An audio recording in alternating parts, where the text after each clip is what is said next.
নবী জানতে চেয়েছেন, ও বাবা আবু তালহা, তোমার তো এত খেজুরের বাগান, তোমার তো এত খেজুরের বাগান, কোন বাগান প্রিয় নয়, এটা কেন তো প্রিয় বাবা? এত তো খেজুরের বাগান আছে।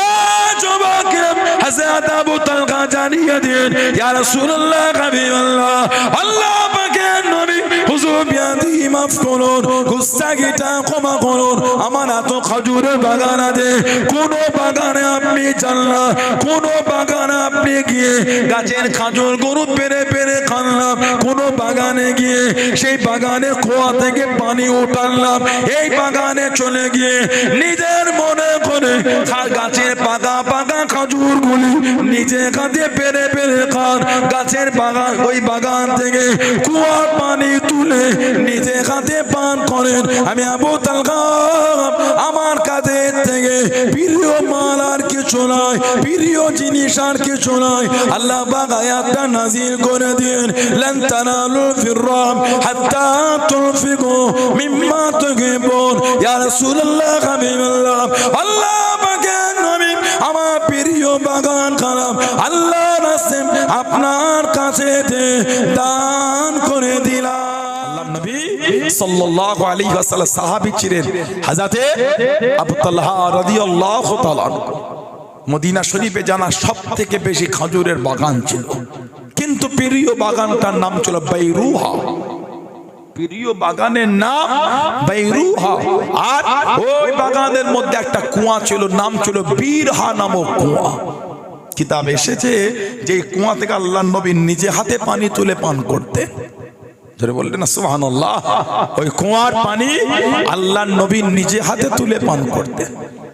বীরহা নামক কুয়া, বাগানের নাম ছিল বাইরুহা। পুরো নবাবী শরীফের উল্টো দিকে। মাঝে মাঝে আল্লাহ নবী সাল্লাল্লাহু আলাইহি সাল্লাম নামাজ পড়িয়ে টুকটুক করে বাগানে গিয়ে হুজুর ঘুরতেন। মাঝে মাঝে খেজুরের গাছের নিচে আরাম করতেন, গাছের পাকা পাকা খেজুরগুলো হুজুর পেরে খেতেন। আর মাঝে মাঝে ওই কুয়া থেকে পানি তুলে নিজে হাতে পান করতেন। আল্লাহ নবী সাল্লাল্লাহু আলাইহি ওয়াসাল্লাম নবাবী শরীফে হজ করে আল্লাহ পাক কোরআন শরীফের আয়াত দিয়ে দিলেন, লান তানালুল বিররা হাত্তা তুনফিকু মিম্মা তুহিব্বুন। হযরত আবু তালহা রাদিয়াল্লাহু তাআলা উঠে দাঁড়িয়ে বলে, ইয়া রাসূলুল্লাহ সাল্লাল্লাহু আলাইহি ওয়াসাল্লাম, হুজুর আমার এই খেজুরের বাগান হুজুর আমি আল্লাহর রাস্তায় আপনার হাতেতেই দান করে দিলাম। জোরে বলো, আর একটু জোরে বলা গেল না? আল্লাহ নবী জিজ্ঞাসা করলেন, আল্লাহ নবী জানতে চেয়েছেন, ও বাবা আবু তালহা, তোমার তো এত খেজুরের বাগান, তোমার তো এত খেজুরের বাগান, কোন বাগান প্রিয় নয়, এটা কেন তো প্রিয় বাবা? এত তো খেজুরের বাগান আছে। ও যুবক, হযরত আবু তালহা জানিয়ে দিন, ইয়া রাসূলুল্লাহ, হাবিবাল্লাহ, আল্লাহ পাকের নবী হুজুর বিয়াদি মাফ করুন, গুস্তাগিটা ক্ষমা করুন, আমার এত খেজুরের বাগান আছে, কোন বাগানে আপনি যান না, কোন বাগানে আপনি গিয়ে গাছের খেজুর গরু পেরে পেরে খানলাম, কোন বাগানে গিয়ে সেই বাগানে কুয়া থেকে পানি উঠানলাম, এই বাগানে চলে গিয়ে নিজের মনে করে গাছের পাকা পাকা খেজুর গুলি নিজে কাঁধে পেরে পেরে খান, গাছের বাগান ওই বাগান থেকে কুয়ার পানি তুলে নিজে কাঁধে পান করেন। আমি আবু তালহা, আমার কাঁধে থেকে প্রিয় মাল আর কিছু নয়, প্রিয় জিনিস আর কিছু নয়। আল্লাহ পাক আয়াতটা নাযিল করে দিন, লান তানালুল বিররা হাত্তা তুনফিকু মিম্মা তুহিব্বুন। ইয়া রাসূলুল্লাহ, হাবিবাল্লাহ, আল্লাহ পাকের নবী আমার প্রিয় বাগান খারাপ আল্লাহ রাসূল আপনার কাছে দান করে দিলাম। জোরে বলুন সুবহান, আর একটু জোরে বলুন সুবহান। বাগান অনেক আছে, এর মতন প্রিয় বাগান নয়। ইয়া রাসূলুল্লাহ, বাগানটা আমার হলো, আপনি তো আপনার নিজের মনে করেছেন, এর থেকে আনন্দ আর আমার কি হতে পারে? হুজুর আমি দিয়ে দিলাম। আল্লাহ নবী সাল্লাল্লাহু আলাইহি ওয়াসাল্লাম কিছুক্ষণ চুপ করে থেকে খানিকক্ষণ পরে বলে, এই আবু তালহা, এই বাগান আল্লাহর দরবারে দানটা তোমার কবুল হয়ে গেছে, এই তোমার হাতে ফিরিয়ে দিলাম, তুমি এটা নিজে হাতে করে তোমার গরিব আত্মীয়দের মধ্যে বন্টন করে দাও। কিতাব এসেছে উনি ওনার চাচাতো ভাই বোন আত্মীয়দের মধ্যে ওটা বন্টন করলেন। সব থেকে প্রিয় মাল। কেন? বাগান আমার হলো, আপনি তো আপনার নিজের মনে করেছেন। দিনের জন্য সাহাবাদের যে খেদমত দান করে এবং নিজেদের জীবনগুলোকে বিলীন করে দিয়ে, ইসলামটা এমনি আমাদের কাছে এসে সহজে নয়, অনেক মেহনত সাহাবাদের হয়েছে। মাঝে মাঝে দু চারটে করে দেখবেন কোথাকারের কে বলে ইসলামটা মিটিয়ে দেবো। স্বামী কি নার্সিওনন্দা কি একজনের নাম আছে, একটা জঙ্গি প্রকাশ্য মাইকে বলে পৃথিবী থেকে ইসলাম ধ্বংস করার দায়িত্বটা আমিই নিয়ে নিলাম। আর এই কদিন আগে দেখলো ইউপিতে সব বাড়ি বাড়ি অস্ত্র বিলি হচ্ছে। দেখেন না আপনারা, এগুলো দেখতে হয়, না দেখলে শিখবেন কোথা থেকে? খালি ফেসবুক আর ইনস্টাগ্রামে চ্যাট করলে হবে? এই নোংরা গুলিও তো দেখতে হয় যে কারা দেশের নোংরামি ছড়াচ্ছে। সব পাখি মাছ খায় আর মাছ রাঙার দোষ হয়, সব পাখি মাছ খায় আর মাছ রাঙার দোষ হয়। তার মানে ওই নেটে বলে না সব মুসলমান জঙ্গি নয়, সব জঙ্গি মুসলমান। তাই ওই অস্ত্রগুলো মানে মুসলমানরা বিলি করেছে, পুলিশ অ্যাকশন নিয়েছে, পুলিশকে ধন্যবাদ জানাই, কিন্তু অ্যাকশনটা মজবুত নিতে হবে। মুসলমান কিছু করলে, সামান্য অন্যায় হলে বল্টুজার চলছে, ওই জঙ্গি গুনুর ঘরে বল্টুজার চলছে না কেন? ঠিক বলছি না ভুল বলছি? মুসলমান সামান্য কিছু হলে তাদের ঘরে বল্টুজার চালালে, অস্ত্র বিলি করছে, জঙ্গি গুনুর ঘরে বল্টুজার চালাতে পারো না? সব মুসলমান জঙ্গি নয়, সব জঙ্গি মুসলমান। এই শব্দটা বাংলা তো বলা শুরু হয়ে গেছে। বিভিন্ন নিউজ চ্যানেলের কমেন্টগুলো গিয়ে দেখবেন, নিউজের কমেন্টগুলি। তাই কদিন আগে ওই কাশ্মীরে পেহেলগামে অশান্তি হলো, কিছু জঙ্গি এসে আমার ভারতবর্ষের কয়েকজন নিরীহ নিরীহ মানুষকে হত্যা করে দিল। ঘৃণা লাগে জঙ্গিদের এই কর্মগুলি। জঙ্গি ধর্ম দেখতে হয় না, জঙ্গিদের অন্যায় থেকে শাস্তি দিতে হয়। জঙ্গি ধর্ম খুঁজতো, জঙ্গিদের ধর্ম হয়, জঙ্গিদের ধর্ম হলে অন্যায় করতো। কথা বলছেন না কেন? জঙ্গিদের ধর্ম হলে ওরা অন্যায় করতো না, ওদের ধর্ম নেই বলেই তো করেছে। আমার ভাইয়েরা, বাপজানেরা, ছেলেরা, যুবকেরা, মুরব্বীরা, পেহেলগামে যেটা হলো অন্যায়, তারপর থেকে এখন পর্যন্ত যে কটা সোশ্যাল সাইটের নাম প্রকাশ হয়েছে পাকিস্তানের চোর হিসাবে, একটাও মুসলমান নয়। নিউজ চ্যানেলে আসছে গুলো তো, একটাও মুসলমান নয়, সব অন্য ধর্মের। তাহলে বলে যারা সমাজে বলছে সব মুসলমান জঙ্গি নয়, সব জঙ্গি মুসলমান, তাহলে এই যে পেহেলগামের পরে যে কটা ওই পাকিস্তানের 5টা কুকুর আমার দেশে ধরা পড়লো, ওদের মধ্যে একটাও মুসলমান নয়। তাহলে এবার ওদের ধর্মটা কিভাবে বিচার হবে? ওরা তো মুসলমান নাই, যে বললেন সব জঙ্গি মুসলমান, তাহলে এটা আপনার অন্যায় হয়ে গেল। ইসলামের প্রতি ঘৃণা একটা আপনার, ইসলামের প্রতি ঘৃণা মানসিকতা, এত নোংরা মানসিকতা হয় কি করে? অন্যায় করলে শাস্তি দেন, মুসলমান হোক আর অন্য ধর্মের হোক, মানুষ হিসাবে তো আমরা এক। আমি ইসলাম ধর্ম মানি, আমার অন্তর ইসলাম, আপনি অন্য মানে আপনি অন্যকে ভালোবাসেন। সমাজের শান্তি হিসাবে, মানুষ হিসাবে কাঁধে কাঁধ মিলিয়ে সকলকে চেষ্টা করতে হবে। আপনি খালি ইসলামকে কামড়াচ্ছেন, ইসলামের বিরুদ্ধে দুর্নাম বদনাম গাইছেন, লজ্জা লাগে না? মুসলমান গরুর গোস্ত খেলে মারার জন্য আগিয়ে আসে, আর ভারতের বিদেশ মন্ত্রী ওমানে গিয়ে হাত মিলাচ্ছে হালাল গরুর গোস্ত বিক্রি করবে বলে। এত অভদ্রতা, চরিত্রহীন, এত বেহুদা হয়েছেন কেন? ভারতের বিদেশ মন্ত্রীর বিরুদ্ধে আন্দোলন করেন না, দেখি কত গুরুত্ব তখন দেখবো।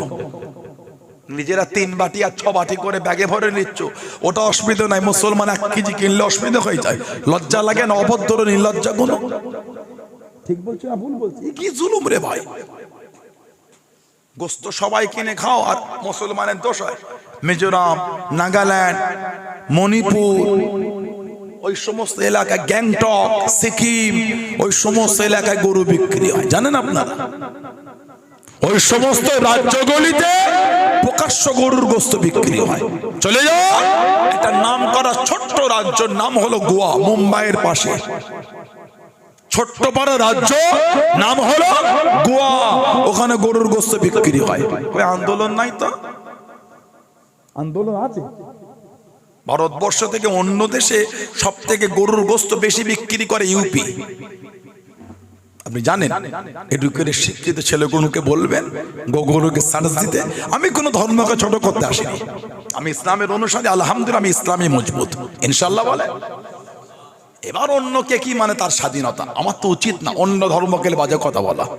আমার ইসলাম যে আমার জবানে লাগাম দিয়ে দিয়েছে, আমি তো অন্যর মতন অসৎ চরিত্র নয়, আমি ইসলামকে মানি। ইসলাম আমার জবানে লাগাম লাগিয়েছে, অন্যের দেবদেবী অন্যের ধর্মকে তুমি গালি দিও না, ভুলবশত সেও তোমার আল্লাহকে গালি দেবে। আমার ইসলাম আমার জবানে লাগাম লাগিয়ে দিয়েছে, আমি অন্য ধর্মকে গালি দিতে আসি আর আমার উচিত না। যার সম্পর্কে জানি না তার সম্পর্কে কথা বলবো কেন আমি? যার সম্পর্কে জানি না তার সম্পর্কে আমি মন্তব্য করব কেন? দুঃখ তো তখন লেগে যায় আমাদের সমাজে কিছু নোংরা ছেলে আর মেয়ে সোশ্যাল সাইট এসে বলে যে মুসলমানদের ঘরে কে মা আর কে বোন, কে বউ আর কে মেয়ে, ওগুলো চেনা যায় না, রাত্রিরে সব এক হয়ে যায়। আহা, এই সভ্য সমাজে একটা মানুষের মন মানসিকতা এটা হতে পারলো বলে মনে হয়? আপনি বলছেন আপনার ঘৃণা হয় না, শুনতে আমার ঘৃণা হচ্ছে। মা যে আমাকে পেটে 10 মাস 10 দিন ধরে রেখেছিল, তাকে তুমি এটা বললে কি করে? মা তো মাই হয়, মা মাই হয়। হিন্দুর মাও মা, মুসলমানের মাও মা, খ্রিস্টানের মাও মা, দলিত আদিবাসী তাদের মাও মা। মা কেলে এই শব্দগুলো একটা মানুষ যাবে উচ্চারণ হবে বলে ঘৃণা মনে হয়। ঠিক না ভুল বলছি? তবে জানবে আবু জেহেল গর্ত খুঁড়েছিল রসুলকে ফেলবে বলে, আমার নবী পড়েন সেই পড়েছে। যারা আজকে ইসলাম খেলে নোংরা নোংরা গুলো ভিডিও ছাড়ে তারা নিজেরাই ধরা পড়ে যায়। এই কদিন আগে ভিডিও দেখলাম, শ্বশুর বৌমাকে বিয়ে করে নিয়েছে,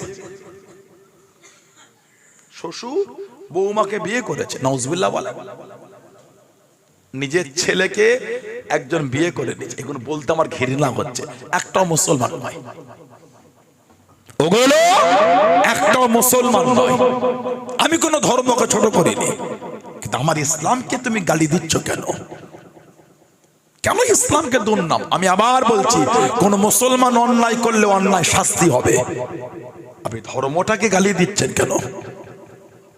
আপনার কাছে ধর্ম যেমন প্রিয় মনে হয়, আমার অন্তর আমার ইসলামকে আমি গেঁথে রেখেছি, আমার কাছে প্রিয়। আপনার দিকে কেউ আগুল তুলে যেমন রাগ হয়, আমার ইসলামকে এলে বাজে কথা বলে আমাদেরও কষ্ট হয়। 27 জন শয়তান মিলে কোরআন লিখেছে, কোথা থেকে পেয়েছেন এটা? নেতা এত অভদ্র হতে হয় না, নেতাদের ভদ্র হতে হয়। অসৎ চরিত্র হয়েছেন, নেতা হয়েছেন কেন জানেন না? নেতা হওয়ার আগে পর্যন্ত ওই পার্টির নেতা ছিলেন, যেদিন থেকে এমএলএ বা এমপি হয়ে যাবে শুধু ওই পার্টি না, গোটা রাজ্যর আর গোটা দেশের নেতা হয়ে গেলেন। হিন্দুর নেতা, মুসলমানের নেতা, দলিতের নেতা, আদিবাসীর নেতা, পাঞ্জাবির নেতা, গুজরাটির নেতা, শিখের নেতা, বৌদ্ধের নেতা, জৈনের নেতা। আপনি একটা ধর্মের হতে পারেন, কিন্তু নেতা তো সবার। 27 জন শয়তান মিলে কোরআন লিখেছে, আর গরু না খেলে বোঝে এই কোরআন পাওয়া যায় না। তাহলে আপনিও গরু খেয়েছেন, কথা বলছেন না কেন? বলেন আমি বলিনি, উনি নিজেই বলেছে। তাহলে গরু না খেলে এই কোরআন পাওয়া যায়, তাহলে উনি স্বীকার করলো উনি গরু খেয়ে কোরআনটা এনেছে। কথা বলছেন না কেন? 3 নম্বর, ইসলামের প্রথম যুদ্ধ 2য় হিজরি বদর। এই বদরের যুদ্ধে তো আগুন লাগার কোনো গল্প ছিল না তো, তাহলে কোরআনটা পুরে ছাই হলো কি করে? 4 নম্বর, ওটা তো হয়েছিল 2য় হিজরি। কোরআন শরীফ আল্লাহর নবী সাল্লাল্লাহু আলাইহি সাল্লাম ওয়াফাত শরীফের আগে পর্যন্ত আল্লাহ নাজিল করেছেন। 2য় হিজরিতে কোরআন তো কমপ্লিট হয়নি, তখনও কোরআন শরীফের অংশ নাজিল হচ্ছে। সুবহানাল্লাহ বলেন। তাহলে কোরআন আগে পড়লো আর 27 জন শয়তান মিলে লিখলো, তাহলে কোরআন তো তখন কমপ্লিট নাজিল হয়নি, তখন তো আয়াত নাজিল হচ্ছে। তখন তো কিছু বুঝছেন না, বোঝেন না। এগুলো ইসলামের প্রতি ঘৃণা ছাড়া দ্বিতীয় কিচ্ছু নয়। নিজের মেয়েটাকে দিলেন মুসলমানের হাতে, আর বাইরে এসে হিন্দু মুসলমানের দাঙ্গা লাগিয়ে বোঝেন ইসলামকে গালি দিয়ে দিলেন। মেয়েকে আটকাতে পারলেন না, তো মেয়ে তো মুসলমানের হাতে দিয়েছে, সোশ্যাল সাইটে ভিডিও করছে। কথা ঠিক না ভুল বলছে? নিজের মেয়েকে দিল মুসলমানের হাতে, আর সমাজের নিরীহ হিন্দু আর নিরীহ মুসলমানের ঝগড়া লাগায়। এত অভদ্র হতে হয় না, ভদ্র হয়। অত অভদ্র হয়েছেন কেন? নেতাদের ভদ্র হতে হয়, সভ্য হতে হয়, বিনয়ী হতে হয়, নম্র হতে হয়, ভাষায় মধুরতা থাকতে হয়। আল্লাহ পাক এই ফিতনাদের হাত থেকে আল্লাহ আমাদের রক্ষা করে, বলুন আমিন। জোরে বলেন আল্লাহুম্মা আমিন। আমার ভাইয়েরা, বাপদাদেরা, ছেলেরা, যুবকেরা, মুরব্বীরা, হযরতে আবু দাহদা রাদিয়াল্লাহু তাআলা আল্লাহ নবী সাল্লাল্লাহু আলাইহি মুহাব্বতের সাহাবী ছিলেন। কিতাবে এসেছে আমার নবী পাক সাল্লাল্লাহু আলাইহি একজন এতিম সাহাবী ছিলেন, গরীব। ছোট্ট বড় খেজুরের বাগান, ওই বাগানে একটা গাছ পড়ে গেল, নাম হযরত আবু লুবাবা রাদিয়াল্লাহু তাআলা। এতিম সাহাবী ভাই হযরত আবু লুবাবা, ওই গাছটা আমাকে দিয়ে দেন। উনি বললেন না। কিছু টাকা হলো না, উনি বললেন না। কিতাবে এসেছে আল্লাহ নবী সাল্লাল্লাহু আলাইহি ওয়াসাল্লাম এতিম সাহাবী আল্লাহ নবীর দরবারে চলে গেলেন। নবাবী শরীফ হুজুরকে বলেন, সালাম দিয়ে, ইয়া রাসূলুল্লাহ সাল্লাল্লাহু আলাইহি ওয়াসাল্লাম, হুজুর আমার এই খাজুরের বাগানে আবু লুবাবা ওনার গাছ পড়ে গেল, এত বললাম দিল না, কিছু টাকা দেবো তাও নিল না, হুজুর একটু বলে দেবে। আল্লাহ নবী বলে, ডাকো ওকে। নবাবী শরীফে ডাকা হলো। হুজুর বলে, এই আবু লুবাবা, ওই গাছটা আমার এতিম সাহাবীকে দিয়ে দাও। বলে, হুজুর আমি দেবো না। কিছু টাকা হলো না, হুজুর না। আল্লাহ নবী বলেন, তুমি যদি গাছটা দুনিয়ায় দাও, আমি নবী তোমায় কথা দিলাম আল্লাহর জান্নাতে তুমি একটা ফলওয়ালা খাজুর গাছ পাবে। জোরে বলুন না, আর একটু জোরে বলা গেল না? হাদিস শরীফে এসেছে, একজন মানুষ ঘোড়ার পিঠে চেপে যদি 100 বছর অতিক্রম করে, যতটা রাস্তা অতিক্রম করবে, আল্লাহ পাকে জান্নাতে একটা ফলওয়ালা খাজুর গাছের ছিমো টপকাতে তার চাইতে বেশি সময় লাগবে। জোরে বললেন না সুবহানাল্লাহ? উনি বললেন তো বলা, টুকটুক করে চলে গেলে আমার নবী পাকের মনটা খারাপ হয়ে গেল। ওই মজলিসে বসেছিল আবু দাহদা রাদিয়াল্লাহু তাআলা। হুজুরকে বলে, ইয়া রাসূলুল্লাহ, হুজুর ওই গাছটা যদি আমি কিনে দিই, জান্নাতে ফলওয়ালা খাজুর গাছ পাবো। আমার নবী বলে, তুমি দিলে তুমিও পাবে। বলুন না সুবহানাল্লাহ? হযরত আবু দাহদা টুকটুক করে বার হয়ে গেলেন।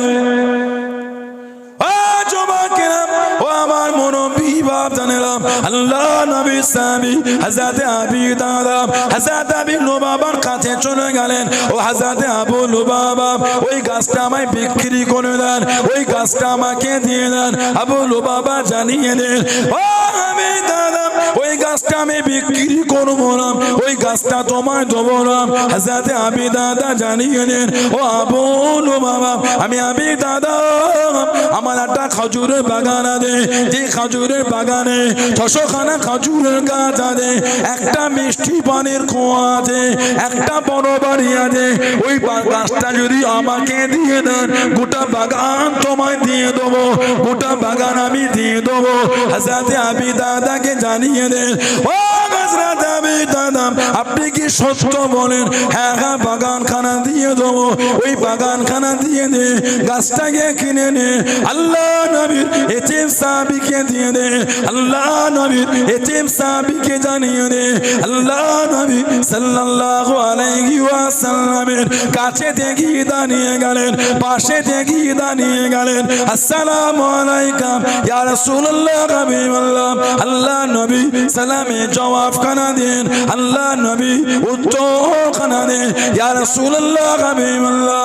আল্লাহ পাকে নবী হুজুর বিয়াদি মাফ করুন, আল্লাহ পাকে জান্নাতে ফলওয়ালা খাজুর গাছ কি পাবো? আল্লাহ নবী জিজ্ঞাসা করলেন, ও বাবা আবু দাহদা, কিসের বিনিময় কিনলে বাবা, কিসের বিনিময় নিলে বাবা? ইয়া রাসূলুল্লাহ, হাবিবাল্লাহ। আল্লাহ পাকে নবী, আমি আবু দাহদা, আমার একটা খাজুরের বাগান ছিল, যে খাজুরের বাগানের মধ্যে 600 খানা খাজুরের গাছ ছিল, একটা মিষ্টি পানির কুয়া, একটা বড় বাড়ি। আমি আবু দাহদা গোটা বাগান খানা দিয়ে দিয়েছি। আল্লাহ নবী জানিয়ে দেন, ও বাবা আবু দাহদা, আল্লাহ পাকে জান্নাতে আর একটা খাজুর গাছ না, আর একটা খাজুর গাছ না। আমি নবী এখান থেকে দেখতে পাচ্ছি, কামিন ইসকে হৃদায়ত লি আবু দাহদা ফিল জান্নাহ, কামিন ইসকে হৃদায়ত লি আবু দাহদা ফিল জান্নাহ। ও বাবা আবু দাহদা, আমি নবী এখান থেকে দেখতে পাচ্ছি আল্লাহ পাকের জান্নাতে খেজুর গাছের বাগান আর বাগান, খেজুর গাছের বাগান আর বাগান আল্লাহ রাব্বুল আলামিন তোমার নামে কবুল করে নিয়েছে। তুমি আর একটা গাছ পাবে না, একটা গাছ গোটা বাগানটার বিনিময়ে তুমি কিনেছো। একটা গাছ কিনেছো 600টা গাছের বিনিময়ে। আবে দাদা তুমি এই একটা গাছ আর জান্নাতে আল্লাহ তোমার জন্য জান্নাতে খেজুর গাছের বাগান আর বাগান কবুল করে নিয়েছেন। জোরে বলো, আর একটু জোরে বলা গেল না? হযরতে আনাস রাদিয়াল্লাহু আনহু বলেন আল্লাহ নবী একবার বলছেন না, কয়েকবার বলছেন কাম মিন ইসকিরিদা ইল্লি আবি দাহদাই ফিল জান্নাহ, আল্লাহর জান্নাতে তোমার জন্য খালি খেজুর গাছের বাগান আর বাগান, বাগান আর বাগান, বাগান আর বাগান আল্লাহ পাক তোমার জন্যই কবুল করে নিয়েছেন। জোরে বলুন সুবহানাল্লাহ। কিতাবে এসেছে উনি ছুটে ছুটে চলে গেলেন খেজুরের বাগানের বাইরে দাঁড়ালেন, ওখান থেকে ইয়া উম্মে আবি দাহদা, হে আবি দাহদার মা তাড়াতাড়ি খেজুর বাগানের বাইরে চলে আসো, এই বাগান বিক্রি হয়ে গেছে। উনি ওনার বাচ্চাদের হাতটা ধরে তাড়াহুড়ো করে বাগানের বাইরে বার হয়। ওনার একজন ছেলে ওই বাগানের একটা খাজুর মুখের মধ্যে নিয়ে খাচ্ছিলেন। কিতাব এসেছে ওই খাজুরটাও মুখ থেকে নিয়ে বাইরে ফেলে দিলেন। এই বাগান আর আমাদের নাই, এই বাগানের খাজুর আর খেও না, বিক্রি হয়ে গেছে। বিবি জিজ্ঞাসা করলেন কিসের বিনিময়ে বিক্রি হলো এটা, কিসের বিনিময়ে এই বাগানটা বিক্রি করলেন? উনি জবাব দিলেন জান্নাতে একটা গাছের বিনিময়ে এই বাগান বিক্রি করে দিয়েছে। বিবি খুশি হয়ে বলে আলহামদুলিল্লাহ, কত সুন্দর সওদা, জান্নাতের বাগান গাছের বিনিময়ে দুনিয়ার তুচ্ছ বাগান বিক্রি করেছেন। জোরে বলুন না সুবহানাল্লাহ। সেই সাহাবাদের দিকে লক্ষ্য করেন, দ্বীনের জন্য খেদমত কাদের, ইসলামের জন্য দান কারা করেছেন তাদের দিকে দেখেন। আমরা তো দ্বীনের জন্য কিছুই করতে পারি না। সমাজে খেলা হলে আর নোংরামি কিছু হলে চাঁদার জায়গায় অভাব হয় না। সমাজে খেলা আর নোংরামি কিছু হলে চাঁদার জায়গায় অভাব হয় না। কিন্তু ভালো কাজ করতে গেলে অনেকে দেখবেন আজকে জলসাদা হচ্ছে, কমিটি ছেলেদের জিজ্ঞাসা করে, কিছু কিছু লোক আছে 100 টাকা দিয়ে 5 বার ঘুরিয়েছে, 300 টাকা দিয়ে 4 বার ঘুরিয়েছে। আচ্ছা তুই আয় না, কালকে আয় না দেবো, কেন এখন চলে এলি? আচ্ছা ঠিক আছে দেখছি, তুই যা, এখন পরে দেখছি। ঠিক বলছি না ভুল বলছি? আবার কিছু কিছু আছে দেখবে কিরে জলসা মাহফিলের নামে কদিন আর এভাবে চাঁদা তুলবি তোরা? জলসা মিটে গেলে হিসাবপত্র দিস তো, টাকাগুলো কি করিস, কদিন আর চাঁদা তুলবি? এগুলো ঠিক না। 100 টাকা দিয়ে অত হিসাব করতে হয় না। আল্লাহ রসুলে ভালোবাসা দিয়ে দিলেন, ওরা খাবে না নষ্ট করবে, আপনি তো আল্লাহ রসুলে ভালোবাসা দিয়েছেন, আল্লাহর দরবার জমা হয়ে গেল। বলুন সুবহানাল্লাহ। চোখে যখন দেখছেন দিনের জন্যই ব্যয় করছে, অত সন্দেহ করতে হয় না। মেলায় খেলায় 2000 টাকা, 1000 টাকা, 1500 টাকা তত প্রশ্ন হয় না। জলসায় 50 টাকা দিয়ে যা প্রশ্ন কিছু কিছু লোক করে ফেলে। মসজিদে চাঁদা তুলতে গেলে কিছু কিছু আছে, কিরে 3 বছর ধরে চাঁদা তুলছি, মসজিদে আমার ছাদ দিতে পারলি না। 3 বছরে ক টাকা দিয়েছেন মসজিদে? খাতা খুলে দেখছে 500 টাকা দিয়েছে। 500 টাকা ছাদ হয়ে গেল? 500 টাকা 2 বস্তা সিমেন্টও হবে না। ঠিক বলছি না ভুল বলছি? 500 টাকা 2 বস্তা সিমেন্টও হলো না। 500 টাকা মসজিদে দিয়ে অত কথা বলছেন কেন? এগুলো উচিত না। আল্লাহ দিনের রাস্তায় দানের হাতটা বাড়ান আপনি, আল্লাহ এর জাযা এর বদলা আল্লাহ পরকালে মিলাবে। তাফসীরে কিতাব এসেছে কিয়ামতে আল্লাহ কিছু বান্দা বান্দির আমলকে এত ভারী করে দেবে, বান্দা বান্দি আল্লাহ দুনিয়া এত আমল করিনি, এত ভারী হলো কি? আল্লাহ পাক তোমরা যে সাদকায়ে জারিয়া করে এসেছিলে, জোরে বলুন না সুবহানাল্লাহ। মসজিদ করেছো, মাদ্রাসা করেছো, ঈদগাহ করেছো, খানকা করেছো, কল করেছো, রাস্তা করেছো, সাদকায়ে জারিয়া, এ দান আমি আল্লাহ পানিতে ফেলেও দিই না, হাওয়ায় উড়িয়ে দিই না। আমি আল্লাহ তোমাদের নসিবে মিলিয়ে তোমাদের সওয়াবের পাল্লাটা আমি আল্লাহ ভারী করে দিয়েছি। জোরে বলুন সুবহানাল্লাহ। এটা হলো সাদকায়ে জারিয়া, দান দিনের জন্য করেছেন হুজুরের সাহাবারা। আল্লাহ নবী সাল্লাল্লাহু আলাইহি সাল্লামের সাহাবী ছিলেন হযরত উসমান ইবনে আফফান রাদিয়াল্লাহু তাআলা। আল্লাহ পাক জানাকে দিনের 3 নম্বর খেলাফতের দায়িত্ব দিয়েছিলেন। প্রথম খলিফা হলো আবু বকর সিদ্দিক, দ্বিতীয় খলিফা হলো ওমর ফারুক, আর তৃতীয় খলিফা হলো হযরত উসমান রাদিয়াল্লাহু তাআলা আজমাইন। আল্লাহর নবী জানা শানে বলেছে, উসমান তোমাকে দেখে আল্লাহর ফেরেশতা তারাও লজ্জা পেয়ে যায়। জোরে বলবেন না সুবহানাল্লাহ। তোমাকে দেখে ফেরেশতারাও লজ্জা পায়। কে? হযরত উসমান। ইমাম আবু হানিফা নুমান বিন সাবিত আবু হানিফা রাহমাতুল্লাহ, ওনার জামানায় একটা লোক ছিল যে বলে বলে বেড়াতো আল্লাহর নবী দুটো মেয়ের বিয়ে ইহুদির সঙ্গে দিয়েছে। উসমান ইবনে আফফানকে ওই নাদানটা বলতো ইহুদি, নাউজুবিল্লাহ বলে। একটা রাফেজি যাদের আকীদা হলো হযরত আলী রাদিয়াল্লাহু আনহু তিনি নবী। কেউ কেউ বলে রাফিজিদের মধ্যে জিবরাইল আলাইহিস সালাম ওহিটা ভুল করে আমার নবীকে দিয়ে দিয়েছে, ওহি পাওয়ার যোগ্য হলেন হযরত আলী। নাউজুবিল্লাহ বলে, আস্তাগফিরুল্লাহ বললেন না। এই নাদান কুফায় বলে বলে বেড়াতো আল্লাহর নবী দুটো মেয়ের বিয়ে ইহুদির সঙ্গে দিয়েছে, মানে উসমান ইবনে আফফানকে ইহুদি বলতো। হযরত ইমামে নুমান বিন সাবিত জীবনে যিনি 55 বার খালি হজ করেছেন। ইমামে আবু হানিফার এত তাকওয়া, এত পরহেজগার। কুফার বাজারে ওনার একটা কাপড়ের দোকান ছিল, কাপড় কিতাব এসেছে উনি কাপড়ের লাভ করতেন না। অনেক সময় যে দামে কিনতেন ওই দামে বিক্রি করে দিতেন। ব্যবসা করতেন ইবাদতের নিয়তে, ব্যবসা করতে ইবাদতের নিয়তে। আমাদের সমাজে কিছু কিছু মালের এক্সপায়ার হয়ে গেলে ওখানটায় কিছু কালি দিয়ে ঘেঁটে দেয় বা পানি দিয়ে যদি ঘষলে ওঠে তাই তুলে দেয়, ঠিক ডেটের জায়গা দেয়, ঠিক না ভুল বললাম? আর কিছু কিছু দোকানদার মাল 2 মাস আগে কিনেছে, ডেট আছে, তবে এখন নিউ মালটার দামটা বেড়েছে 5 টাকা করে পিসে। ওই দামের জায়গাটায় পানি দিয়ে হাঁটকে দেয় একটুখানি। কত দাম? এই তো কত, এই এত হয়েছে। এইটা আগের মনে হচ্ছে না রে, এই আগেরই নয়, এটা নতুন কারের মাল, এই পরে আছে। কত মাল এসে জানিস? যে দামে কিনলো তার থেকে বেশি দামে বিক্রি করলো, ওই দামের জায়গাটায় আটকে দিয়ে। কিছু কিছু মাল ডেট এক্সপায়ার, ওই ডেট এক্সপায়ারের জায়গাটায় ঘেঁটে দিয়ে ওটা খাইয়ে দিল। এর জন্য কিয়ামতে আল্লাহর আদালতে আপনাকে দাঁড়াতে হবে। অত সহজ হয় লা হাওলা ওয়ালা কুওয়াতা ইল্লা বিল্লাহ। কি ঈমান আমাদের হয়ে গেল, আমাদের কি ঈমান! লোককে ধোঁকা, নাউযুবিল্লাহ মিন যালিক। আমাদের সমাজে কিছু কিছু আছে মালে কম দেয়, দাড়ি পাল্লার নিচয় চম্বুক রেখে দিয়েছে। সারাদিনে যদি 10 কেজি মাল বিক্রি হয় 50 গ্রাম করে বাঁচালেই তো হয়ে গেল, ঠিক না ভুল বলছি? 50 গ্রাম 100 না পারলে 50 করে যদি তুমি কম দাও, ওটাই তো অনেক টাকা হয়ে গেল। আস্তাগফিরুল্লাহ।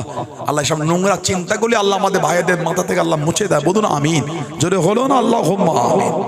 কাপড়ের থান খুলে দেখলো ভেতর দিকে কিছুটা জায়গায় কাটা কাটা, ওটাকে রোলের ভেতরে দিয়েছে, ছিল বাইরে, ঘুরিয়ে ভেতরে দিয়েছে। কেনার সময় ওই 2 হাতের দাম নাই, আর উনি বিক্রি করছে ওটাকে গুঁড়োনোর ভেতরে দিয়ে ঘুরিয়ে বিক্রি হয়ে গেল। ওর জন্য আল্লাহর আদালতে আপনাকে দাঁড়াতে হবে। ইমামে আবু হানিফা নুমান বিন সাবিত রাহমাতুল্লাহ, কাপড়ের দোকান। একজন বুড়ি চলে গেলেন, হুজুর এই মালটা আমি বিক্রি করব, কিনবেন? কত দাম মা? 100 দিরহাম। হুজুর বলছে এই মালটার দাম এত কম না, আর একটু বেশি। এরকম দোকানদার জীবনে দেখেছেন আপনি?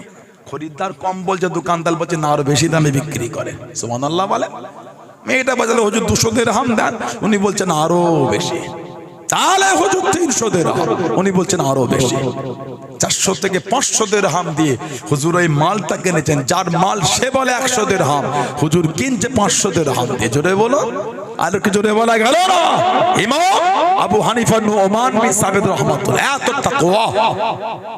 কিতাব এসেছে হুজুরের দোকানের একটা মাল, সুন্দর জামা, মদিনা শরীফ থেকে ব্যবসায়ী এসেছে কুফা, বেচা কেনা হয়ে গেল, চলে যাবে। বন্ধুকে বলল এই কোয়ালিটির একটা কাপড় কিনবো।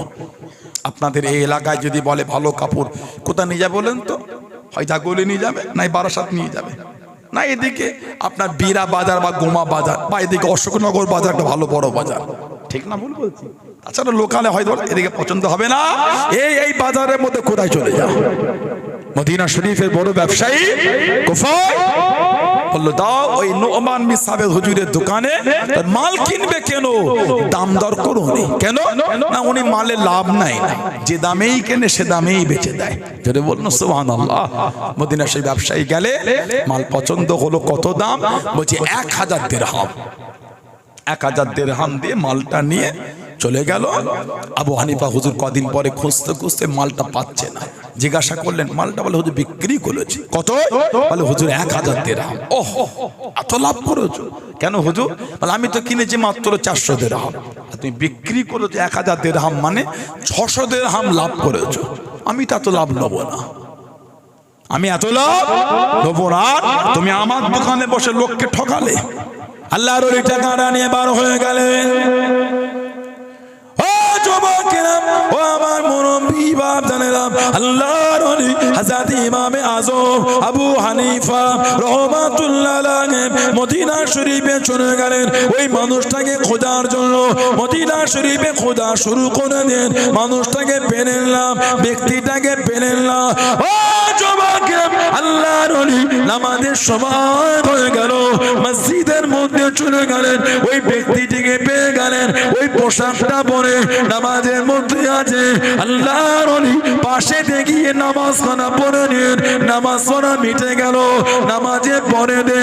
আল্লাহর ওলি হযরত নোমান বিন সাবেত আবু হানিফা রাহমাতুল্লাহ আলাইহি, হুজুর আমার জানিয়ে দেন, আমার মাল আমাকে দিয়ে দেন, আপনার 1000 দিরহাম নিয়ে নেন, আমার জামাটা দেন, আর আপনার টাকা আপনি নেন। উনি বলছে আপনার মাল মানে? আমি কুফা থেকে গিয়ে নোমান বিন সাবেত আবু হানিফার দোকান থেকে কিনলাম, আর কে আপনি এসে টাকা দেন? তখন আবু হানিফা হুজুর বলে আপনি কি আবু হানিফাকে চেনেন? চিনি মানে তার কাছ থেকে কি কিনেছি। হুজুর বলে আবু হানিফা কই? বলে এখানে তো নাই। আমাদের ইমাম হেসে বলছে আমিই তো আবু হানিফা, নোমান বিন সাবেত। জোরে বলুন না সুবহানাল্লাহ। ওটা আমার ছাত্র ছিল, আমার মাল দিয়ে দেন, আর এই 1000 দিরহাম ফিরিয়ে না, আর যে কদিন পড়েছেন টাকা দিতে হবে না, খুশি মনেই পড়তে দিলাম। উনি বলছেন না। তখন আবু হানিফা হুজুর বলে এই মালটার দাম এত না, 400 দিরহাম দাম, আপনাকে বিক্রি করেছে 1000 দিরহাম, 600 দিরহাম লাভ করেছে, আমি এত লাভ নেবো না, আমার মাল দেন, আর আপনার টাকা না, যে কদিন পড়েছেন টাকা লাগবে না, খুশি মনে পড়তে দিয়েছে।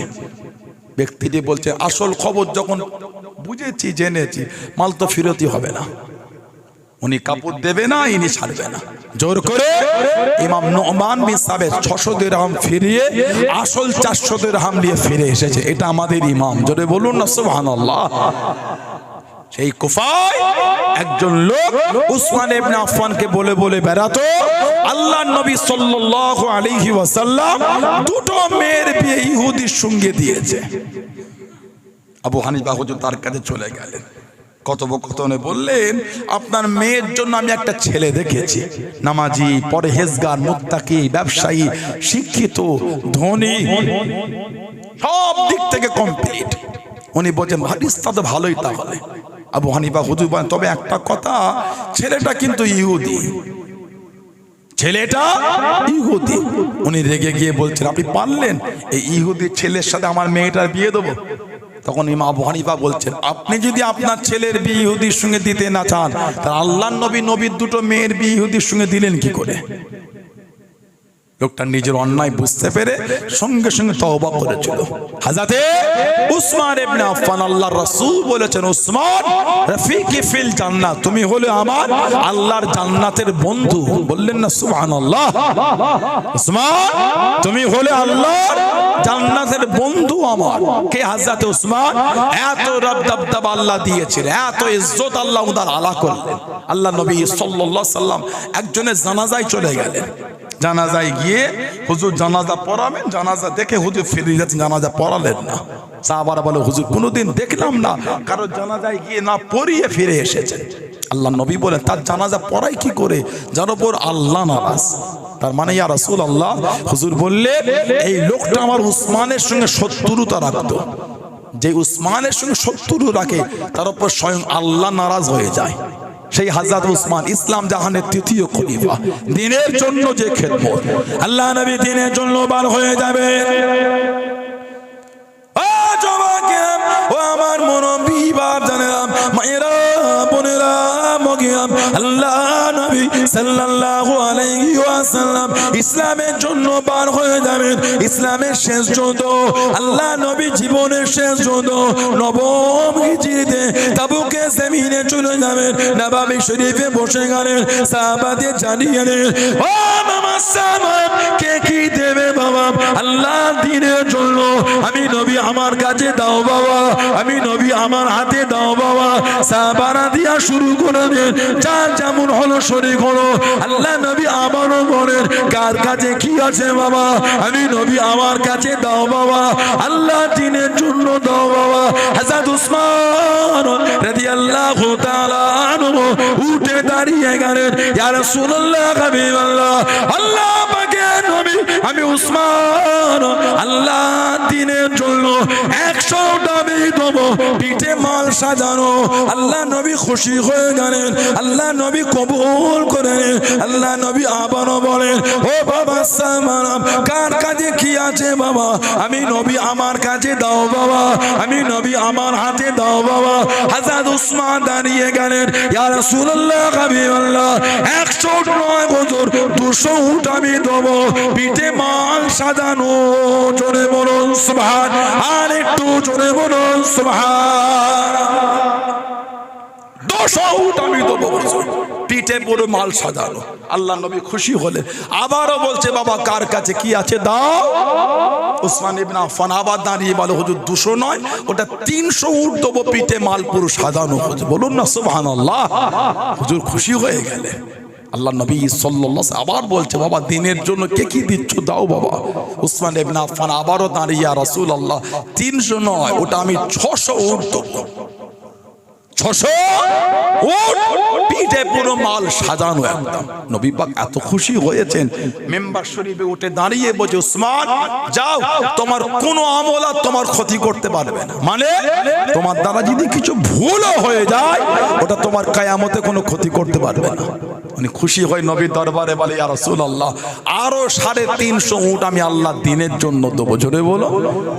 তাবুকের যুদ্ধে উনি একাই দিয়েছিলেন 950 উট, উনি একা। আর 50 থেকে 100টা যুদ্ধের ঘোড়া আর 1000 স্বর্ণ মুদ্রা আশরাফি। আর কিতাবে এসেছে 30,000 সাহাবাদের মধ্যে 10,000 সাহাবার যাওয়া আসা খাওয়া দাওয়ার দায়িত্ব সব একাই নিয়ে নিলেন উসমান ইবনে আফফান একাই। বলুন না সুবহানাল্লাহ। সেই সাহাবাদের জীবনী পড়ে, সেই সাহাবাদের জীবনী দেখেন, দ্বীনের জন্য খিদমত করেছেন তারা। আল্লাহ দ্বীনের জন্য জীবন বিলীন করেছেন তারা। দ্বীনের জন্য নিজেদের মাল সম্পদ গুণ আল্লাহর রাস্তায় কুরবানি করেছেন তারা। আল্লাহ নবী সাল্লাল্লাহু আলাইহি সাল্লাম সব সাহাবাদের বলতেন, যে যার মতন শরীক হয়। হযরত ওমর রাদিয়াল্লাহু তাআলা উনিও কিছু মাল নিয়ে চলে গেলেন, কয়েকটা উটের পিঠে করে। সব হুজুরের দরবারে দিয়ে সালাম দিয়ে বলে, হুজুর আমার তরফ থেকে এটা আপনি কবুল করেন। আল্লাহ নবী খুশি হয়ে গেলেন সাল্লাল্লাহু আলাইহি সাল্লাম। ওমর এত মাল, বলে হুজুর কিঞ্চিত পরিমাণ। হুজুর বললেন, মা আবকাইতু লি আহলিকা। ওমর বাড়িতে কি রেখে এলে? ঘরে কি রেখে এলে? ঘরে। উসমান ওমর রাদিয়াল্লাহু তাআলা বলেন, আবকাইতু মিসলা যালিক ইয়া রাসূলুল্লাহ সাল্লাল্লাহু আলাইহি সাল্লাম, হুজুর এই সমপরিমাণ মালটা ঘরে রেখে এসেছি। হুজুরের পাশে দাঁড়ালেন, খুশি হয়ে গেলেন যে আজকে আমার কাছে আবু বকর সিদ্দিক আর এত মাল দিয়ে ধরতে পারবে না। এত মাল আমার কাছে যে আছে, উনি এত মাল পাবে কত? সিদ্দিক একবার ঘরে গিয়ে ওনার চাদরটা বিছিয়ে যা ছিল সব ওর মধ্যে নিয়ে ওটাই গাঁটলি বেঁধে, কিতাবে এসেছে পরনার জামাটাও গাঁটলির মধ্যে নিয়েছিল। বলুন না সুবহানাল্লাহ। এটা বেঁধে আল্লাহ নবী সাল্লাল্লাহু আলাইহি ওয়াসাল্লাম দরবারে চলে গেলেন, সালাম দিলেন হুজুরকে, হুজুরের কদমে রাখলেন, হুজুর আমার তরফ থেকে। হুজুর এত মাল, হুজুরে কিঞ্চিত পরিমাণ। আল্লাহ নবী বলে, মা ওয়াকাইতু লি আহলিকা। আবু বকর রাদিয়াল্লাহু তাআলা ঘরে কি রেখে এলে বাড়িতে? তিনি বলছে, ইয়া রাসূলুল্লাহ, হুজুর বিয়াদি মাফ চাই, যা ছিল সব এই গাঁটলি করে এনে আপনার কদমে দিয়ে দিয়েছি। আবকাইতু লাহুমুল্লাহ ওয়া রাসূলুহু, হুজুর আমার ঘরে আল্লাহর রাসূলকে রেখে এসেছি। আর একটু জোরে বললেন না, ভালোবাসায় বলা গেল না, হুজুর যা ছিল সব এনে দিয়েছি, খালি আল্লাহর রাসূলকে আমার বাড়িতে রেখে এসেছি। জোরে বলুন না সুবহানাল্লাহ। সেই সাহাবাদের জীবনী দেখেন, সেই সাহাবাদের জীবনের উপর নিজের জীবন তৈরি করে, দাবি করলে হয় না মানা। সাহাবাদের মধ্যে সবথেকে ধনী সাহাবী ছিলেন হযরত আব্দুর রহমান ইবনে আওফ রাদিয়াল্লাহু তাআলা আনহু। যতজন সাহাবী ছিলেন সবার মধ্যে ধনী হযরত আব্দুর রহমান ইবনে আওফ রাদিয়াল্লাহু তাআলা আনহু। এত সম্পদ আল্লাহ ওনাকে দিয়েছিলেন। জমিদার, মক্কা শরীফে মুসলমান হয়ে গেলেন, কিচ্ছু নেননি, খালি হাতে মক্কা শরীফ থেকে মদিনা শরীফ এসেছিলেন। মদিনা শরীফে এসে ওই পাথর তুলতেন, পাথর তোলার আগে আমার নবী পাক সাল্লাল্লাহু আলাইহি ওয়াসাল্লামকে বরকত ধরতেন। আল্লাহ আপনার হাবিবের ভালোবাসায় হুজুরকে বরকত মনে করে তুলছে, আল্লাহ এর তলায় যেন স্বর্ণ পায়, গোল্ড সোনা। যেই পাথরটাই তুলতেন বিসমিল্লাহ বলে, ওই পাথরের নিচে স্বর্ণ পেতেন। এত স্বর্ণ জোগাড় করেছিলেন, স্বর্ণর তাল পাহাড় করে ফেলেছিলেন। জীবনী পড়লে পাবেন, ফজরের পরে ওই কুরুলে ওনার ইন্তেকালের পরে স্বর্ণ কাটা হয়েছিল, আত্মীয়দের মধ্যে ভাগ হবে বলে। জোহর হয়ে গেছে, তখন কুরুল্লি কাটা চলছে। যে কজন লোক মিলে কেটেছিল ওনাদের হাতে ফুসা উঠে গেছিল, স্বর্ণ কাটা তখন শেষ হয়নি, কাটা চলছে। কুরুল দিয়ে স্বর্ণ কেটেছিল। যদি বলেন না সুবহানাল্লাহ। ইন্তেকালের কদিন আগে 4 লক্ষ দিরহাম এত দামি একটা খাজুরের বাগান আমাদের আম্মা জান মানে আল্লাহর নবী সাল্লাল্লাহু আলাইহি সাল্লাম আহলিয়াদের জন্য উনি হাদিয়া করে গেছিলেন। জোরে বলুন না সুবহানাল্লাহ। ওনার স্ত্রী ছিল 4 জন, ওনার স্ত্রী ছিল 4 জন। এখন তো আবার শুনছি নতুন করে আসামে নাকি হয়েছে, একের বেশি স্ত্রী রাখলে নাকি তার জেল হবে বলছে। আসামে নাকি আইন হয়েছে, এটা একটা ধর্মের বিধানকে আপনি লঙ্ঘন করেছেন। ভারতের সংবিধানে বলেছে যেটা ধর্মের বিধান স্বাধীনতায় ভারতবর্ষে পালন করবে, যেটা ধর্মের বিধান স্বাধীনতায় এই ভারতবর্ষে পালন করবে। ইসলামের কোন এই বিধানগুলিকে যারা এইভাবে আইন করে ধ্বংস করছে, তারা ভারতের সংবিধান ধ্বংস করছে। কদিন আগে হলো 3 তালাক, এটা অবৈধ, জেল হবে। কেন আপনি অবৈধ বলবেন? আপনি জানেন ইসলামে তালাক দেবার বিধানটা কি আছে? যারা একসাথে 3 তালাক দেয় আল্লাহর শরিয়াতে ওরা গুনাহগার। যারা একসঙ্গে 3 তালাক দেয় আল্লাহর শরিয়াতে ওরা হলো গুনাহগার। তাহলে হুকুম, বিবি যদি স্বামীর কথা মতো না চলে, বিবিকে আপনি সময় দেন, থ্রেট দেন, সংশোধন হও। যদি না হয় বিছানা আলাদা করে দেন, বিবির সাথে ঘুমাবেন না। সময় দিলেন, ইদ্দাত পালন করলো, ভালো হলো না, তখন বিবিকে বলবেন তোমাকে সংশোধনের সুযোগ দিলাম, হলো না, তোমাকে 1 তালাক দিলাম, ভালো হও, এখনো সময় আছে।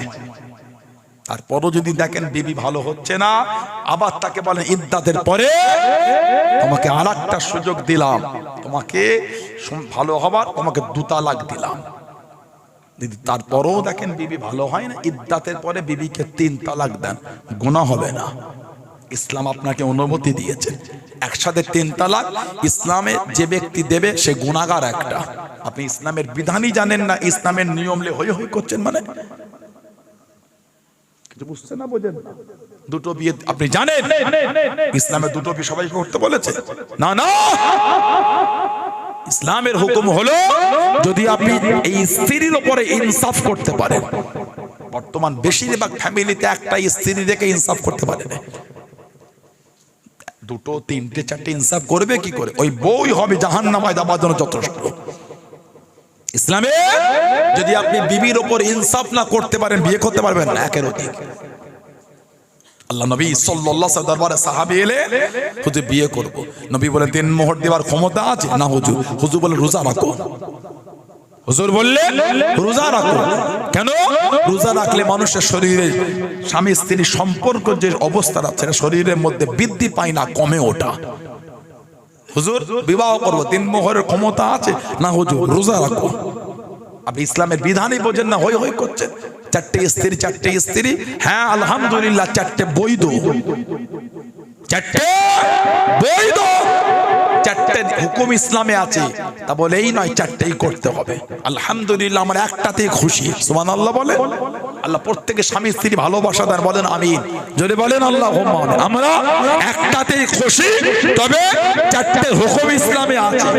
চারটের হুকুম দেখে টান দিলে, চারটের হুকুম দেখে দুর্নাম করলে, নেটে দেখো না কতজনের 4000 অবৈধ হয়ে পড়ে আছে।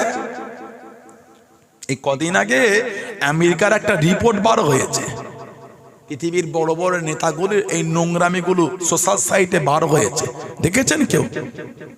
পৃথিবী ডোনাল্ড ট্রাম্প থেকে শুরু করে পৃথিবীর বড় বড় নেতাগুলি তারা যে জীবনে কি নোংরামি করে, তার মধ্যে ভারতেরও কয়েকজনের নাম আছে। ইসলামে 4টে বিয়ে করা জায়েজ, গায়ে আগুন ধরে গেছে তোমার। আর কতজনে 4000 অবৈধ হয়ে পড়ে আছে, ওটা দেখার সময় হয় না। এই তো কয়েক বছর আগে কোন রাজ্যের একটা কেন্দ্রীয় মন্ত্রী ছেলে, তার পেন ড্রাইভে 1000 মহিলাদের উলঙ্গ ভিডিও ছিল। ওগুলো কথা বলতে পারো না? ওগুলো তোমাদের সংবিধানে চলে, ওগুলো তোমাদের চিন্তাধারায় চলে, ওগুলো লা হাওলা ওয়ালা কুওয়াতা ইল্লা বিল্লাহ। আল্লাহ জালেমদের হাত থেকে আল্লাহ আমাদের হেফাজত করে, বলুন আমিন। যদি বলেন আল্লাহুম্মা আমিন। হযরতে আব্দুর রহমান ইবনে আওফ রাদিয়াল্লাহু আনহু কিতাব এসেছে, 4 জন স্ত্রী এত দিনার স্বর্ণ মুদ্রা রেখে গেছেন। ভাগ হলো ইন্ডিয়ান টাকাতে এক একটা বউ ভাগ পেয়েছে 300 কোটি করে। আর একটা বর্ণনা আছে 400 কোটি করে এক একটা বউ ভাগ পেয়েছে। সুবহানাল্লাহ বললেন না? এত সম্পত্তির মালিক, জীবনও কোনোদিন পেট ভরে উনি খান নাই। আটা পিষে গমের আটার জবের আটা রুটি খেতেন, ডালকে পিষে খেতেন। সাহাবারা বলতেন আমি আমার হুজুরকে এইভাবেই খেতে দেখেছি। আহা! আর মাঝে মাঝে গোস্তটা মুখের কাছে নিয়ে গিয়ে নামিয়ে নিতেন, খেতেন না। লোক জিজ্ঞাসা করলে বলতেন আমি আমার হুজুরকে কোনোদিন পেট ভরে গোস্ত খেতে দেখি না। আল্লাহ রাসূল জীবনে কোনোদিন পেট ভরে খেলেন না। আমি হুজুরের সাহাবী হয়ে আমি মন খুলে খাই কি করে। ওহ, সাহাবাদের ভালোবাসা এটা। আমাদের মধ্যে কেউ কেউ আছে লোকের বাড়ি পেলে এই পর্যন্ত খেয়েও মন ভরে না, পেলে এটা করে আবার বয়ে এনেছে ক্যাটারিং এ। কি গো খেলে না? আর তুমি আর এক মন ভাত দিয়ে দাও, আর 2টো মিষ্টি দাও, দাও, আমি ওটা খেয়ে নেবো। লোকের চাপ, এখানে খেতে পাচ্ছি না। প্লেটটা হাতে করে নিয়ে বিয়ে বাড়িতে, কি রে আর বলিস, জোর করে দিয়ে দিও। খেলিয়ে বিকাল বেলায় মাচাই বসে সব ঠিক হলো, গোস্তটা নুনটা বেশি হয়ে গেছে। এগুলোকে বলে নেমোখারামি, উচিত না। আল্লাহ যা তৌফিক দিয়ে তাই করেছে, ওটাই আলহামদুলিল্লাহ। আপনার বাড়িতে লোক খেয়ে যদি আপনার মুখের সামনে দুর্নাম করে, মুখটা কেমন হবে? যা হয়েছে ওই আলহামদুলিল্লাহ, অত খুঁজতে কেন? কিছু কিছু লোকের স্বভাব আছে, প্রত্যেক গ্রামে আছে, বিয়ে বাড়ি খাবে আর বিকালে দুর্নাম করবে। এসব স্বভাবগুলি ভালো না, এগুলো নোংরা চিন্তা। আপনি যে দুর্নাম করছেন, ওই ব্যক্তিটির মনে দুঃখ লেগে গেল, এত কষ্ট করে মেহনতে টাকা দিয়ে করলাম, আল্লাহ না একটু খারাপই হয়েছে, তা বলে এইভাবে বললো। এগুলো করতে হয় না। আল্লাহ আমাদের এগুলো বোঝার তৌফিক দিয়ে দেয়, বলেন না আমিন। যদি বলেন আল্লাহুম্মা আমিন। কিছু কিছু লোকের অভ্যাস দেখবেন, খাবে না জোর করে নেবে, আর ওই যে ডিব্বাটা দেয় গোলপাড়া প্লেট, ওই ওতে ফেলবে খালি। এই গোষ্ঠটা ভালো নাই রে, ফেলবে, এইটা ভালো না, ফেলবে। এগুলো ঠিক না। আপনি নষ্ট করছেন, ওর হিসাব কিয়ামতে দিতে পারবেন তো? ওটা একজনের রুজি আপনি নষ্ট করছেন। যখন লাস্টে গেল 5 জন লোক ভাত পেল না, এই এতগুলো লোকের ভাত নষ্ট করার 10 জন লোক ভাত কম পড়ে গেল। ঠিক না ভুল বললাম? কম নেন, নষ্ট করতে হয় না। আল্লাহ আমাদের পরে হেফাজত, শরীয়তের বিধান আল্লাহ কায়েম রাখে, বলুন আল্লাহুম্মা আমিন। যদি বলেন আল্লাহুম্মা আমিন। দুরূদ শরীফ আল্লাহুম্মা। কি কুয়াশা পড়ছে, এই আগে আসেন, পিছনের প্যান্ডেল নাই, আগে আসেন। ওহ, আমাকে ঠান্ডা লেগে যাচ্ছে, একটু চেপে চেপে আসেন, পিছনে ছাওয়া নেই, যুবকগুলো চেপে আসেন, একটু চেপে আসেন তো, চেপে আসেন। না নয় ভাগা দেখা যাচ্ছে, অঙ্কর বসতে হয় না, শরীর খারাপ করবো কি, চেপে আসেন। কুয়াশা একদম ঘিরে দিতে পারতেন আপনারা, এত খরচা করলেন, একটু চট দিতে পারে, দেখেন কিভাবে খালি দেখেন। হ্যাঁ, ওহ আল্লাহুম্মা।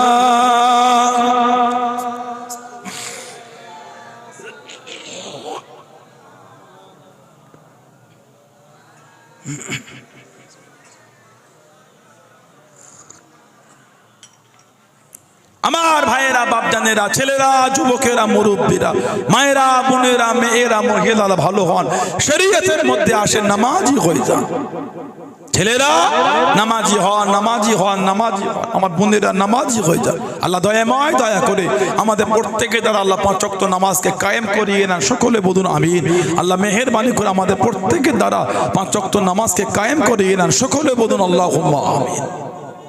যুবকেরা, তরুণেরা ভালো হন, নামাজি হন। মদের আড্ডা, তাসের আড্ডা, জুয়ার আড্ডা, সাট্টার আড্ডা, লটারির আড্ডা, সুদের আড্ডা, গানের আড্ডা, এগুলো সমাজে বন্ধ করে। আমাদের বাড়ি কিছু কিছু ছেলে এই নতুন বছরের নামে যে নোংরামি করছে, এগুলো বলার মতো না। গাড়ি ভাড়া করে, এই বক্স ভাড়া করে, লাইট ভাড়া করে, ওই 460 গাড়ির ওপর বক্স গুনুকে তুলে আর লিল্লার লাইট গুনুকে দিয়ে সকালে বার হয়ে গেল এই ঠান্ডায়, কুয়াশায়। আছে না? না, এত জোর গানটা দিয়েছে, বলার মতো না। ওহ, পারলেন আপনি এটা? সারাদিন রাস্তায় হই হই করে লাফিয়ে লাফিয়ে গিয়ে যত কাছে, বাড়ির কাছে গাড়িটা রাত্রিরে আসে, তত গানের জোর বাড়ে। মানে এই তার 15 মিনিট পরে নেমে যাবো, একটু ভাড়া আসা তো তো আর আসার সময় পুরো পাগল হয়ে যায়। কিছু কিছু ছিল তো মাঝে মাঝে নিজের গেঞ্জিটা খুলে আবার ঘোরায় এমন করে। এদিকে আছে আপনাদের দিকে, নাউজুবিল্লাহ বলেন, যারা হলো আস্তাগফিরুল্লাহ। এগুলো মুমিনের পরিচয় নয়। ইমানদার, ইমানদারের ব্যবহার এটা না। আল্লাহ ওয়ালাদের জীবনী দেখেন, আল্লাহ ওয়ালাদের পরিবর্তন হওয়ার নমুনা দেখেন। আল্লাহর ওলি, আল্লাহ পাকের নেক বান্দা হযরতে হাসান বসরি রাহমাতুল্লাহ আলাইহি, বসরার সবথেকে বড় ওলি হযরতে হাসান বসরি রাহমাতুল্লাহ আলাইহি। হুজুরের জীবনী পড়বেন, উনি ওনার তওবার কথা নিজে বলেছেন। উনি বলছেন, উনি খুব ধনী লোক ছিলেন, দান করতেন প্রচুর। দান করতে বড় হলেন, বসরার বাজারে আছেন, একজন মহিলাকে দেখতে পেলেন। গোটা শরীরটা ঢাকা, খালি চোখ দুটি দেখা যায়। এই চোখের দিকে একভাবে তাকিয়ে দাঁড়িয়ে আছে। মহিলাটি বলে ফেলে, আল্লাহর বান্দা, কি দেখো? এইভাবে বলে, তোমার চোখ দেখে আল্লাহকে ভয় করো, আল্লাহকে ভয় করো। হাসান বসরি হুজুর বলে, আল্লাহ তো অনেক বড় কথা, আল্লাহকে ভয় করো। ভয় তো করি, এখন তোমার চোখে দিওয়ানা হয়ে গেছে। মহিলাটি বললেন, দাঁড়া। মেয়েটা ঘরে চলে গেল। কিছুক্ষণ পরে মহিলাটার খাদেম এসে এক পাত্র, ওই কাপড় চাপা, এটা ওনার হাতে দিয়ে চলে গেলেন। উনি কাপড়টা সরিয়ে দেখছে, পাত্রতে মহিলাটি নিজের চোখ দুটিকে উপরে তুলে পাঠিয়ে দিয়েছে। আর একটা জায়গায় লিখে দিয়েছেন, যেই জিনিস আল্লাহর নেক বান্দাকে আল্লাহর ইবাদত থেকে গাফেল করে দেয়, সেই জিনিস আমি আমার শরীরে রাখাটা প্রয়োজন মনে করি না। হাসান বসরি হুজুর ওটা হাতে করে নিয়ে কাঁদতে কাঁদতে ঘরে চলে গেল। সারা রাত কেঁদেছে, আল্লাহ আমার দ্বারা এই অন্যায়টা হলো, আল্লাহ। সারা রাত কেঁদে ফজরের নামাজ করে মনটা নরম হলে যাই একটু মাপ চেয়ে আসি। অন্যায় তো যা হয়েছে হয়েছে, মাপ চাইতে গিয়ে দেখছেন মহিলাটির বাড়ি থেকে জানাজা বার হচ্ছে, মানে ইন্তেকাল হয়ে গেলে। ইন্না লিল্লাহি ওয়া ইন্না ইলাইহি রাজিউন কিতাব এসেছে। ওনার কান্নাটা আরো বেড়ে গেল, ঘরে চলে গেল। সারা রাত কাঁদছেন। কখন যে ঘুমিয়ে পড়েছেন, আল্লাহর হুকুম, স্বপ্নের মধ্যে পর্দা নাশিনা মহিলাটিকে দেখতে পেয়ে গেলে। ও আল্লাহর নেক বান্দি, আমাকে মাফ করে দাও। মেয়েটি বলে, এই হাসান, আমি কিছু নসিহত করি, যখনই সুযোগ পাবে তখনই তওবা করবে, আর সকাল আর সন্ধ্যা আল্লাহর তাসবিহ পড়বে, জিকির করবে। হাসান বসরি বলে, সেই যে আমার তওবা, আল্লাহ আমাকে এত আলা দরজা দিয়ে দিয়েছে। জোরে বলো, আর একটু জোরে বলা গেল না? আল্লাহর কাছে তওবা করেন। জীবন যাদের পাল্টেছে তাদের জীবনে থাকে জীবন পরিবর্তন করে। আল্লাহর ওলি হযরতে বিশর আল হাফি রহমাতুল্লাহ, বিশর আল হাফি রহমাতুল্লাহ, আল্লাহ পাকের ওলি। ও যুবকেরা, চার ইমামের এক ইমাম হযরত ইমাম আহমদ ইবনে হাম্বল রাহমাতুল্লাহ আলাইহি, যারা আল্লাহ পাক 10 লক্ষ হাদিসের হাফেজ বানিয়ে দেন, 10 লক্ষ হাদিসের হাফেজ ছিলেন আল্লাহর ওলি হযরত আহমদ ইবনে হাম্বল রাহমাতুল্লাহ আলাইহি। এত আলা মাকাম আল্লাহ দিয়ে দেন, এত আলা দরজা আল্লাহ দিয়ে দেন। ও যুবকেরা মাঝে মাঝে আল্লাহর ওলি হযরত বিশরুল হাফি রাহমাতুল্লাহ আলাইহির কাছে গিয়ে বসে যেতেন, দরবারে গিয়ে বসে যেতেন। সময় সময় আলেম ওলামা কাছে গিয়ে দাঁড়িয়ে গিয়ে হুজুরকে জানিয়ে দিল, আল্লাহর ওলি ও হযরত আহমদ ইবনে হাম্বল, হুজুর বিয়াদি মাফ করুন, গুস্তাখিটা ক্ষমা করুন। আল্লাহ পাক আপনাকে এত বড় আলেম করেছেন, এত বড় জ্ঞানী করেছেন, এত বড় ফকিহ, এত বড় মুহাদ্দিস বানিয়ে দেন, আপনি কেন ইনার কাছে বসে আছেন? আল্লাহর ওলি হযরত আহমদ ইবনে হাম্বল জানিয়ে দিয়েছেন, ও সময় সময় আলেম উলামা গণেরা, ও সময় সময় মুফতি মুহাদ্দিসেরা, আমি আহমদ ইবনে হাম্বল আল্লাহ পাক আমাকে জাহিরি ইলম মিলিয়েছে, দুনিয়াবি ইলম মিলিয়েছে। আমি আহমদ ইবনে হাম্বল ইনার কাছে বসে আছি, উনি আল্লাহ পেয়ে গিয়েছেন। কিভাবে পেলেন, কিভাবে পেলেন? ওই রাস্তা কানা শিকার জন্য ওনার কাছেতে বসে আছি। জনে বলুন সুবহান, আর একটু জনে বলুন সুবহান। জাহিরি ইলম পেয়েছি, মারিফাতের নূর পাইনি। আল্লাহ পাক ওনাকে মারিফাতের নূর মিলিয়েছেন। এই কোন রাস্তায় হেঁটে পেয়েছেন, ওই রাস্তা শিখতে ওনার কাছে বসে আছে। কে? হযরত আহমদ ইবনে হাম্বল। জানার ছাত্র ছিলেন ইমাম বুখারী হুজুর রাহমাতুল্লাহ। আহমদ ইবনে হাম্বল হুজুরের ছাত্র মুহাম্মদ ইবনে ইসমাইল বুখারী। জানার মাজারটা হলো উজবেকিস্তানের সামারকান্দে ইমাম বুখারী হুজুরের মাজার। আল্লাহ পাক আমাকে নিয়ে গিয়েছে, এই গত 2 সপ্তাহ আগে ঘুরে এলাম। উজবেকিস্তান সামারকান্দ, উজবেকিস্তানের ওই তাসকিন বলে একটা জায়গা আছে, শহর, সিটি, রাজধানী। ওখান থেকে নেমে প্রায় 4 থেকে 5 ঘন্টা দূরে ইমাম বুখারী হুজুর রাহমাতুল্লাহ সামারকান্দে যেতে হয়। খাট্টানিকা বলে গ্রাম। ও ঈশার নামাজের সময় গেলাম, ফাঁকা জায়গা, এত হাওয়া, যেদিকেই দেখছি সেদিকেই বরফ পড়ে আছে। 4-5 বছর ধরে কাজ চলছে, ভেতরে যাওয়া হবে না, রাস্তা ব্লক, গেট লাগিয়েছে। সেখানকার গার্ড যারা ছিল আবার তাদের করে বলতে আল্লাহ পাক তাদের মনে একটু দয়া দিয়ে দিল, আল্লাহর হুকুম গেটটা আমাদের জন্য খুলে দিল।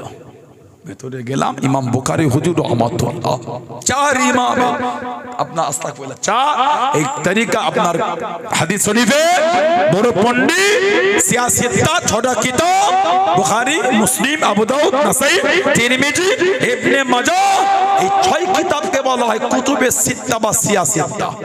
আর সমস্ত হাদিস শরীফের কিতাবের মধ্যে উম্মাতের মধ্যে সবথেকে আলা মাকামে যেটা রাখা হয় সেটা হলো বুখারী শরীফ। জোরে বলুন না সুবহানাল্লাহ।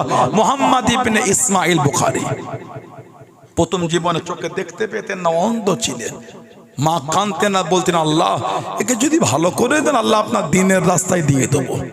কোন এক রাতে স্বপ্ন দেখলে হযরত নবী ইব্রাহিম আলাইহিস সালাম বলছে, যাও তোমার মুহাম্মাদের চোখ আল্লাহ ভালো করে দিয়েছে। ঘুম থেকে উঠে গিয়ে দেখছেন ইমাম বুখারীকে আল্লাহ সুস্থ করে দিয়েছে, চোখ ভালো হয়ে গেল। জোরে বলো, আর একটু জোরে বলা গেল না? উনি হলেন ইমাম আহমদ ইবনে হাম্বল হুজুরের ছাত্র। 10 লক্ষ খালি হাদিসের হাফেজ ছিলেন ইমাম আহমদ ইবনে হাম্বল। 10 লক্ষ হাদিস ওনার মুখস্থ। সুবহানাল্লাহ বললেন না? কিতাব এসেছে, উনি মাঝে মাঝে গিয়ে বিশরুল হাফির কাছে বসতেন। সময় সময় আলেম ওলামা বলতেন আমি জাহিরি ইলম শিখেছি, মারিফাতের রাস্তা খুঁজে পাইনি। উনি আল্লাহকে কিভাবে পেয়েছেন ওই রাস্তা শিখবো বলে ওনার কাছে বসে আছে ইমাম আহমদ ইবনে হাম্বল রাহমাতুল্লাহ। এত আলা দরজা আল্লাহ ওনাকে দিলেন। উনি মাঝে মাঝে মাসলার জন্য মজলিস কায়েম করতেন। এরকম মজলিস হতো, একদিকে মেয়েরা বসতেন, একদিকে ছেলেরা বসতেন।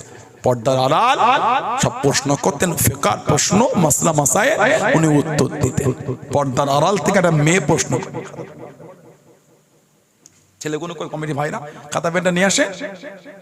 পর্দার আড়াল থেকে একজন মহিলা প্রশ্ন করলেন, হুজুর আমি সুতোর কাজ করি, সুতো চিরাগ জ্বালিয়ে করি, মাঝে মাঝে রাত্রিরে আমার বাড়ির পাশ থেকে বাদশার কাফেলা যায়, ওদের মশালটা চিরাগটা এত জোর জ্বলে আর এতক্ষণ ধরে আমার বাড়িতে পরে ঘরটা অনেক আলোকিত হয়ে যায়।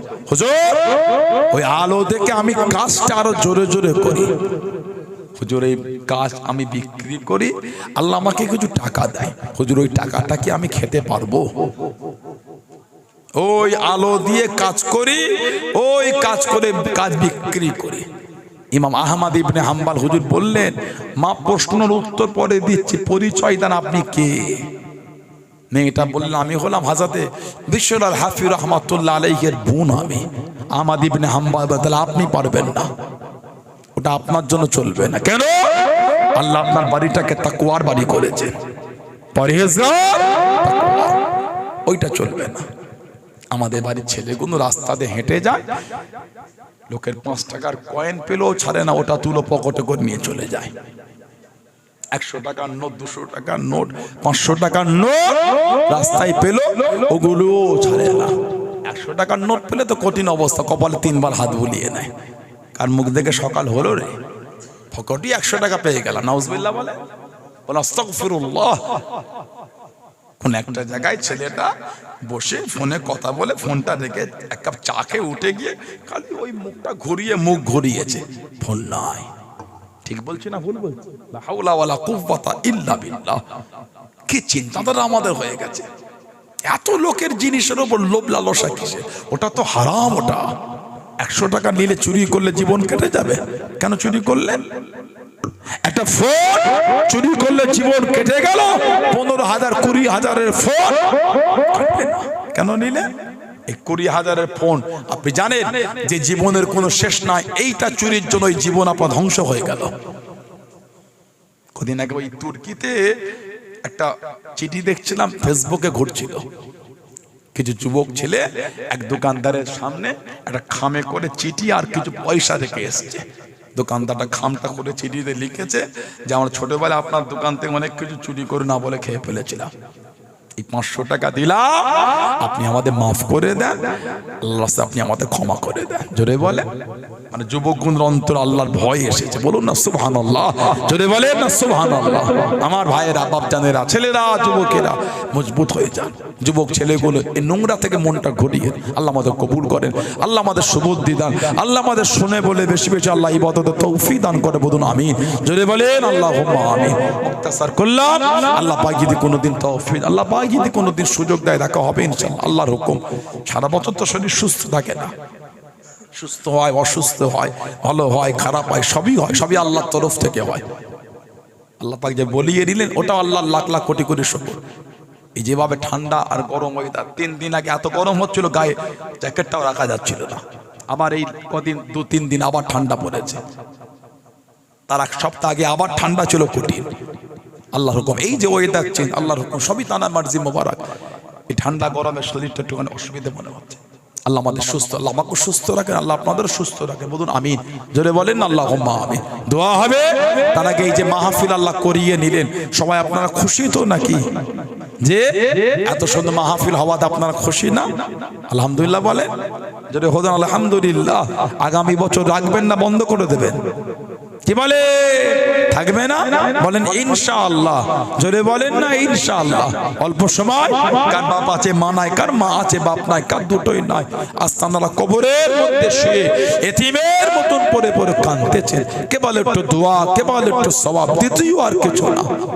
কেবল একটু দোয়া, কেবল একটু সওয়াব, দ্বিতীয় কিছু না। মুরব্বীদের মুখের দিকে তাকিয়ে নিজের আখিরাতের কথা ভেবে বলেন, আগামী বছর মাহফিলে 2000 টাকা কে দিলেন?